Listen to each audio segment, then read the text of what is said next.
And now, from the studios in Wall Township, New Jersey, this is Moron Sports Radio.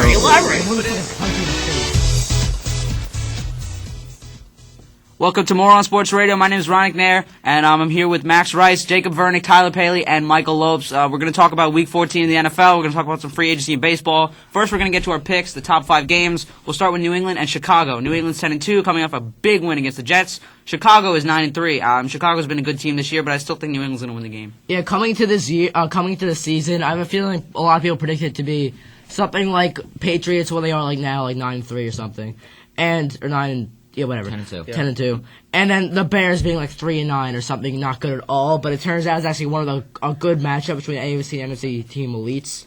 And it's going to be a good game, but the Patriots are going to pull through. Yeah, there's no doubt in my mind that the Patriots are going to beat this. I mean, the Patriots do have one of the worst defenses in the NFL.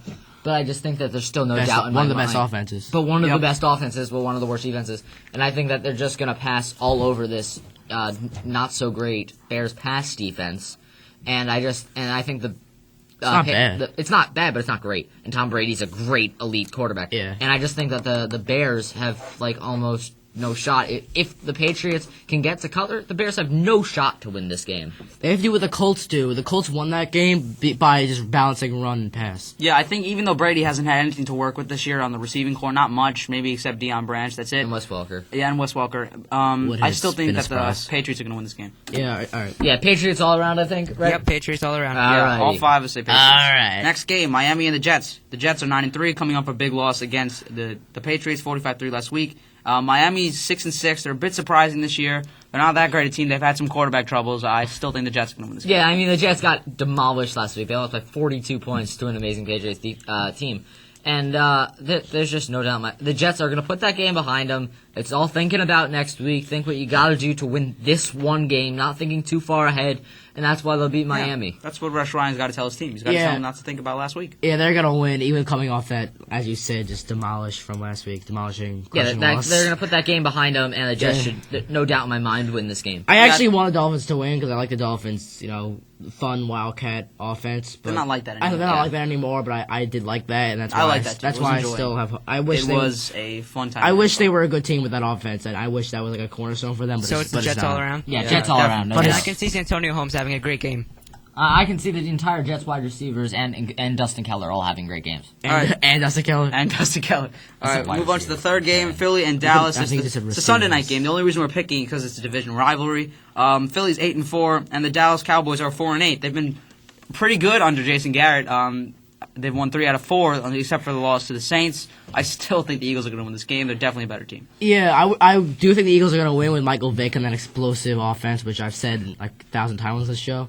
Yep. But I would not be surprised if the Cowboys won, considering they're completely re-energized. And they just have a great offense, an even better team. Now that Jason Garrett's the head coach. So I would not be surprised if they won. I'm going to put the Eagles on upset alert for this game. I don't doubt the Cowboys team at all. I think they'll do what the Bears did to Vic and blitz him from the left to make him work to his right. Yeah, he goes to his right. He's always running. If he can go to his right, he can't pass it from his right. He'll have to run. He's kind of predictable. If you get him to his right side, he can't pass. He's just you think he's running. predictable until he jukes you out, and then he's running. Yeah, and then he's running downfield for the 35-yard gain. Okay. But I just think that I'm going to put the Eagles on upset alert, but I still think they're going to win this game. Yeah, we have Eagles all around. Eagles all around? Yep, Eagles all around. All right.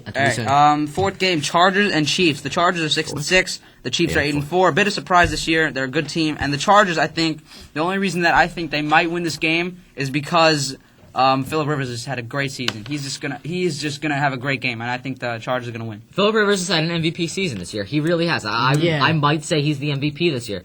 And I just think that the Chargers, even though they are 6-6, they started off really bad, and now they're a better team. I think they've improved a lot this year, and I just think that they're going to... I know they were on a hot streak before, then they lost to Oakland last week. I just think that they are still a hot team, even though they may have been cooled off a little. I just still think they're going to beat the Chiefs in this game. I agree with you that you say the Chargers are an improved team this year, but compared to last year, they've disimproved, like opposite of improved. They've done worse. They have. They were 8-8 last year. And this year they're 6-6, so that's both 500 Yeah, it's the years. same thing, Max. Well, the year isn't over yet. I know. They can finish 6 and Okay. 10. They can finish 7 and 9. They don't have to finish 8 and 8. Yeah, I know, but I honestly think the Chiefs are going to win this game and maybe and their chances of matching last year's record. the Chiefs are more of an improved team from last year to this year. Yeah. I think the Chargers are more of an improved team from week 8 of this year to week 14. They Oh, are yeah, a well, yeah, hot because everybody's NFL talking team. about that November thing, and it's actually true. It's Yeah, actually it is. working. They are a November team. Yeah. Now we're into December, and we'll see what Yeah, I happens. think I think Philip Rivers is going to have a great game, and I think that the Chargers will win. Yeah, I'm going to go Chiefs with Matt Castle. All right, I'm gonna take San Diego right Lopes, here. what do you guys got? Yeah, they got All right, Chiefs. we both have the Chiefs. All right. Both have the Chiefs, so I think me and Jacob will still get this victory. Yeah, there should be. Yeah, Game 5, Baltimore yeah, Houston. yeah. That's the See Monday what- night game this week. Baltimore's 8-4. Houston is 5-7. There is no doubt in my mind that even after the loss from Baltimore took from the Steelers, there's no doubt in my mind that Joe Flacco will not have a great game against this terrible Houston passing defense. Yeah, this is no contest here. The Ravens is going to win without any question. Okay. I mean, Houston is just not a good Not a team good this team. year. All they have that's been working is Arian Foster and a little bit of Andre Johnson. And Ravens will stop Foster. yeah, Ravens should stop Foster. They shut down Mendenhall. I mean, they're about the same caliber. Maybe Arian Foster is a little bit better. They're both elite running backs. Yeah, where did you got that from? And I just think that if they can shut down Mendenhall, they can also shut down Foster, and that's and Baltimore should win this. Yeah, game I think without I got the ease. Ravens. I don't think that you guys have anything else. Ravens. Yeah, everybody's got Baltimore right here. Yeah, Right? Baltimore. Yeah, no doubt. Okay. All 5 of us have Baltimore. We're going to move on to a new sport, baseball. New sport. Yeah, new sport on the show. Okay, baseball. The Red Sox signed new- Carl it's Crawford fun new phenomenon 7 on years baseball.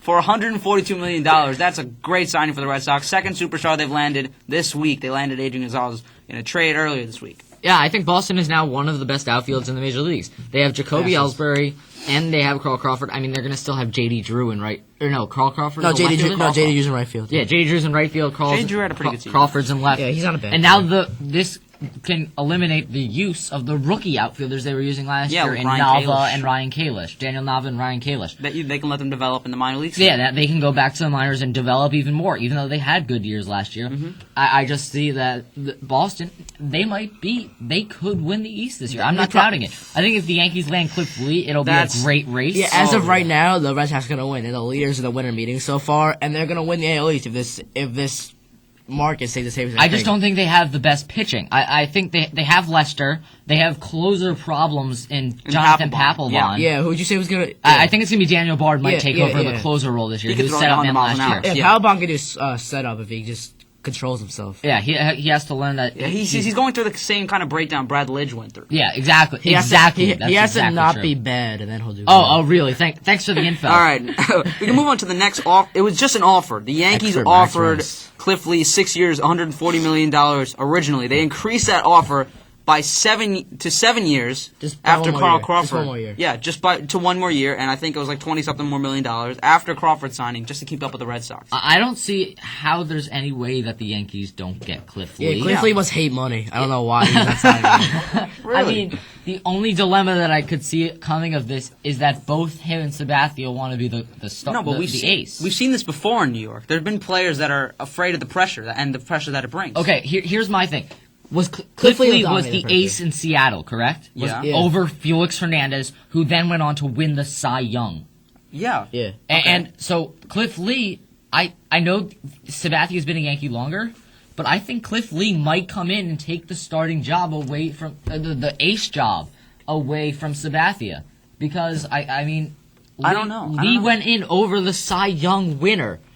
The Cy Young winner this year started as a number 2 guy in the rotation, and Cliff Lee was over I think him. they were more like co-aces, not like 1-2. Well, But they that still could be are a one, co-ace. too. Yeah, maybe I mean, whether maybe they're they just co-aces wanted or that not. lefty-righty effect. I know. Well, I it just would be still lefty think righty either way. if he I went don't in know over who the the Cy three Young pitchers. winner, why wouldn't he go over the guy who finished second in the Cy Young voting? I could see Cliff Lee coming in today's, and I think this is going to be a big dilemma going on during spring training. this It'll be year. a short dilemma. It's not going to be dilemma. It I won't think be. it could be. I don't It'll know. be It like depends- I'll be it like, all right, depends- who's gonna do it? It They'll depends decide who in they like face, 3 and days. I think it depends on who they play opening day, which I don't know. It definitely could. If they have like an all left-handed lineup, you're going to start Cliff Lee. If no, they're both lefties. No, but I mean, lefty to lefty, Cliff Lee is definitely a better pitcher. Yeah. Yeah. Yeah, he definitely is. But I don't know. I still feel like tenure. The Yankees are more of a traditional, like sentimental that's team true. than That's the very true. Mariners They're an are. older team. So I feel like they're gonna go with tenure and not skill. That Okay. could definitely could happen. All right, another big offer. The White Sox now why Petty land. goes higher They than land Hughes. Paul Konerko, 3 years, $37.5 million. I don't think there was any doubt in my mind that he was going anywhere else. I He mean, was going after to they stay signed there. Adam Dunn. After they signed Adam Dunn. This was a good sign. It's got to make by the him White want to Sox. go there a little bit more. Good The si- White Sox yeah. now have one of the best power hitting teams in the league. Here's my which one's going to DH? Who's going to play first and who's going to DH? Adam I mean, Dunn. Adam Dunn is an atrocious fielder. yeah, and, terrible. And he's but still Paul playing in the Konerko National isn't much League. better. But he's better. Yeah, he's better. I know, but who's? Oh, he's better. Konerko's older. But who are they going to... Do you think it's going to be alternating, or do you think It's that... not going to alternate. It could be like every once in a while. They're one not of them going to plays. do that. It won't like Adam Dunn will DH on this team. it won't I be. don't think I don't. he's Even yeah. though he doesn't like to DH, Adam- he will DH on this don't team. think Well, if he will. doesn't like you, they're not going to make him do that. And he played first base. What are you for the talking about? Nationals. It's DH. He doesn't like to do that. He doesn't like to DH. He doesn't Yeah, want... not- That's why he didn't want to go to A the lot of American players League. don't like to DH. Yeah, and he's and A lot of and players most of them don't do it. Yeah, If they don't like to, they don't do it. I think... Johnny Damon didn't like the DH. Hideki Matsui didn't like the DH. Yeah, Has but they anyone all did. ever They came all out? did it. And Posada doesn't like the DH. He's going to have to. I never once heard. they're I on never the heard. side. I never heard any of them like speak out against it. Posada They have. has. Posada has said Yeah, it Posada clearly, has. and his numbers show it too. He's batting like 1 something. Well, if Posada is between not starting and DHing, I think he would choose DH. Okay, Tyler, want to wrap it up? Yeah, that's going to do it for Moron Sports Radio today, December 10th of 2010. Fun fact of the day, all Major League Baseball umpires must wear black underwear while on the job. With that fact, I'm Tyler with Mike in the control room, Ronick, and Max and Jacob in the studio. We will see you on Monday to recap Week 14 in the NFL. Everybody, have a great weekend.